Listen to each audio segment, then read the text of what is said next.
किसी भी विद्या या ज्ञान को सीखने के लिए संकल्प और अभ्यास की जरूरत होती है। संकल्प शून्य मनुष्य मृत व्यक्ति के समान है। दुनिया रहस्य और रोमांच से भरी हुई है। यहाँ कई बातें सत्य है तो कई बातों के संबंध में कोई तथ्य नहीं मिलता। लोग अक्सर ऐसी ही रहस्य और रोमांच की बातों के पीछे भागते रहते हैं जिनके सत्य होने में संदेह होता है। हालांकि फिर भी लोग उन पर विश्वास करते हैं। इंद्रजाल को जानिए। इंद्रजाल का नाम सुनते ही सभी को लगता है कि यह कोई मायावी विद्या है। बहुत से लोग इसे तंत्र, मंत्र और यंत्र से जोड़कर देखते हैं। कई लोग तो इसे काला जादू, वशीकरण, सम्मोहन, मारण और मोहन से भी जोड़कर देखते हैं। हालांकि फारसी में इसे तिलिस्म कहा जाता है। कुछ लोग इसे काला जादू भी मानते हैं। यह शब्द इंद्रजाल भारत में बहुत प्रचलित है, जो जादू के संदर्भ में इस्तेमाल किया जाता है। प्राचीन काल में इस विद्या के कारण भी भारत को विश्व में पहचाना जाता था। देश विदेश से लोग यह विद्या सीखने आते थे। आज पश्चिम देशों में तरह तरह की जादू विद्या लोकप्रिय है, तो इसका कारण है भारत का ज्ञान। इंद्रजाल जैसी विद्या चकमा देने की विद्या है। आजकल भी भाषा में इसे भ्रमजाल कह सकते हैं। जादू का खेल ही इंद्रजाल कहलाता है। मदारी भी बहुधा ऐसा ही काम दिखाता है। सर्कस के भ्रमपूर्ण कर्तव्य करने वाले, बाजीगर, सड़क पर जादू दिखाने वाले आदि सभी लोग इंद्रजालिक हैं। हालांकि मध्यकाल में इस विद्या का बहुत दुरुपयोग हुआ। युद्ध में विजय, धर्म के विस्तार और व्यक्तिगत स्वार्थ साधने में कई लोगों ने इसका उपयोग किया। आज भी इस विद्या द्वारा लोगों को भरमाया जाता है। खासकर पश्चिमी धर्म के लोग इसका खूब इस्तेमाल करते हैं। प्लेनचेट यह सबसे खतरनाक विद्या है। इसे किसी जानकार के सानिध्य में ही करना चाहिए। हालांकि इसमें कितनी सच्चाई है यह हम नहीं जानते। प्राचीन सभ्यताओं के काल से ही आत्माओं को बुलाकर उनके माध्यम से अपने जीवन की समस्याओं के हल का प्रचलन रहा है। वर्तमान में भी पश्चिम देशों में यह विद्या बहुत प्रचलित है। आत्म को बुलाने की विद्या को आजकल प्लेनचेट कहा जाता है।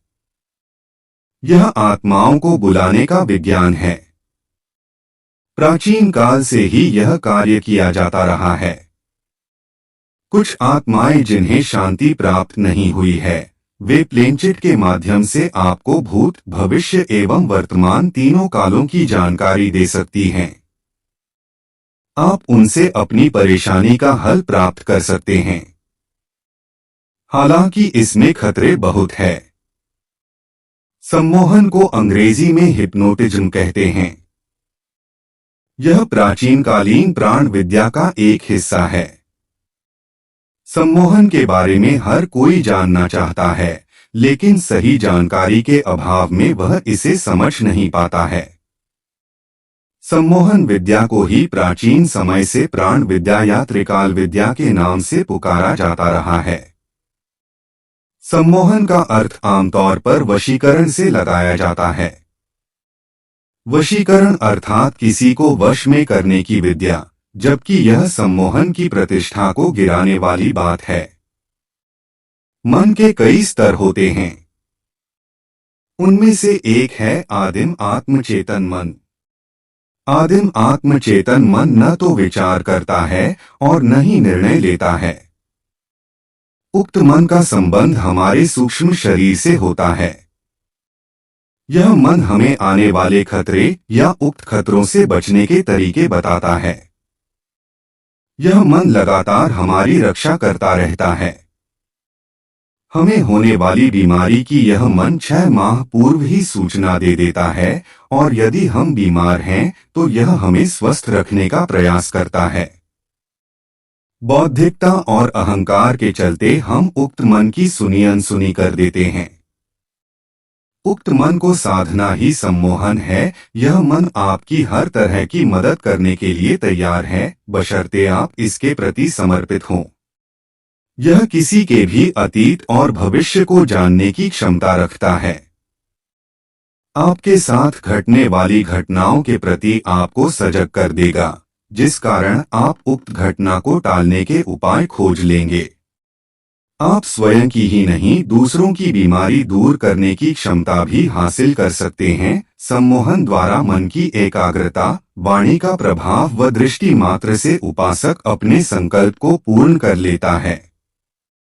इससे विचारों का संप्रेषण, टेलीपैथिक, दूसरे के मनोभावों को ज्ञात करना, अदृश्य वस्तु या आत्मा को देखना और दूरस्थ दृश्यों को जाना जा सकता है। अगले पन्ने पर चौथी चमत्कारिक विद्या, शरीर से बाहर निकलना। शरीर से बाहर निकलकर बाहर घूमना फिरना और पुनः शरीर में आ जाना, यह सचमुच रोमांचकारी अनुभव हो सकता है, लेकिन इसमें जान जाने के खतरे भी बने रहते हैं यदि इस विद्या की पूर्ण जानकारी न हो तो।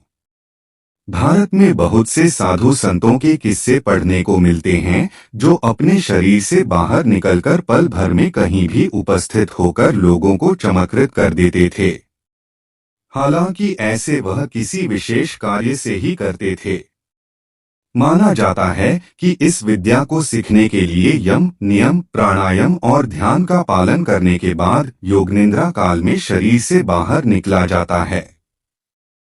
जब ध्यान की अवस्था गहराने लगे तब योगनिद्रा काल में शरीर से बाहर निकला जा सकता है। इस दौरान यह एहसास होता रहेगा कि आपका स्थूल शरीर सो रहा है। यह प्रारंभ में अर्धस्वप्न जैसी अवस्था होगी। बाहर निकलने से पहले एक सुरक्षित स्थान पर सोया जाता है जहां शरीर की सुरक्षा हो सके, जहां शरीर को कोई छुए नहीं। आप चौकी भी बांध सकते हैं। इसके अलावा सोने की स्थिति भी निर्धारित होती है। जब व्यक्ति अपने शरीर से बाहर निकलता है तो वह सूक्ष्म शरीर से विचरण करता है। माना जाता है कि ऐसे में उसका सूक्ष्म शरीर स्थूल शरीर की नाभि से जुड़ा रहता है। वेद अनुसार स्थूल शरीर की सत्ता को अन्नमय कोश कहते हैं और सूक्ष्म शरीर की सत्ता को प्राणमय और मनोमय कोश कहते हैं। जब ध्यान और योग से संपन्न चेतना अपनी चेष्टा से स्थूल शरीर से मनोमय कोश में प्रवेश करता है, तब वह पूर्ण रूप से सूक्ष्म शरीर से जुड़कर इस संसार में कहीं भी वायु मार्ग से विचरण नहीं का